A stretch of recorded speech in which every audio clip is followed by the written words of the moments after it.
Tapas Fleming, TATlife.com. I'd like to tell you one of the things that is typical that happens in relationships. Lots of people experience. I experienced it myself. I'd find myself in a relationship thinking, I'm really not happy. I really don't feel valued or treasured.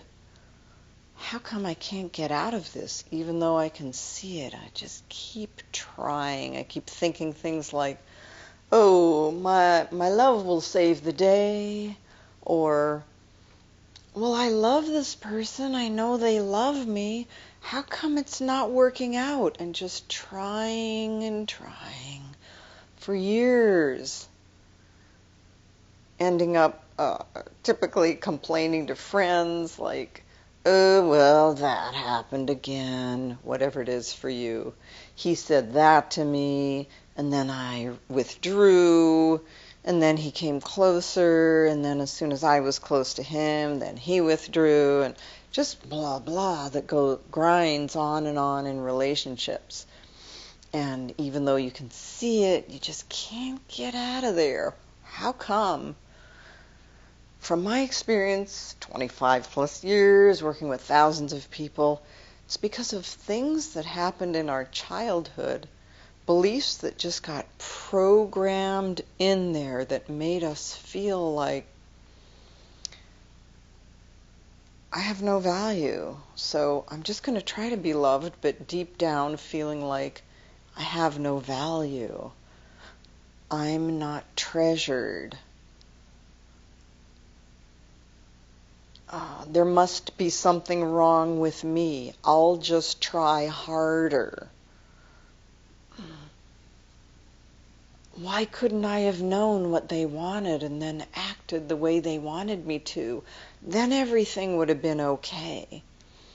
These things just are stuck in our emotional makeup from childhood, and our eternal being just projects our life energy and how we see everything, what we expect, based on those things that happened in our childhood. And so we find ourselves in these relationships we can't change, whether it's with someone we're trying to be in a couple's relationship with, or someone in our family, or people at work. We just keep projecting this reality based on how we lived our childhood. So things happen in our childhood, and then we think things to ourselves, and we feel bad, and we make conclusions as 5-year-olds, like, if I just would have tried harder and been perfect, my dad wouldn't have beat me up. I have to try harder. I have to be perfect.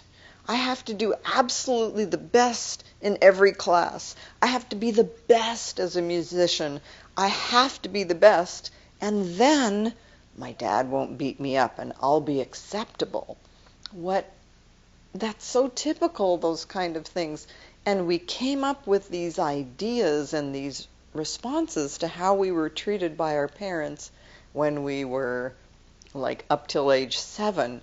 And the beauty of TAT is that we can talk to those parts of ourselves that lived through those traumas, even without being conscious of exactly what were those traumas, what happened.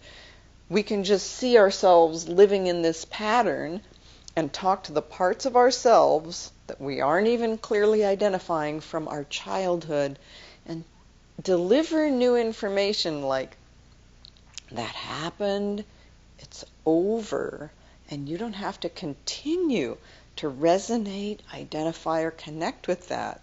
And if there's a thought like, I have to be perfect, we can talk to all the parts of ourselves that ended up deciding that, thinking that, feeling that, going for it, being a workaholic, whatever we're doing. We can talk to those parts of ourselves. Those parts receive the new information, and everything instantly changes. All of our relationships naturally change with no effort. It just turns out that way by this new information that our whole system receives. Parts of us that are manifesting as physical, mental, spiritual, emotional, and energetic get this new information and immediately change for the better. It is so easy and so powerful, and it really, really works. So there you go. Thank you for listening, and see you next time.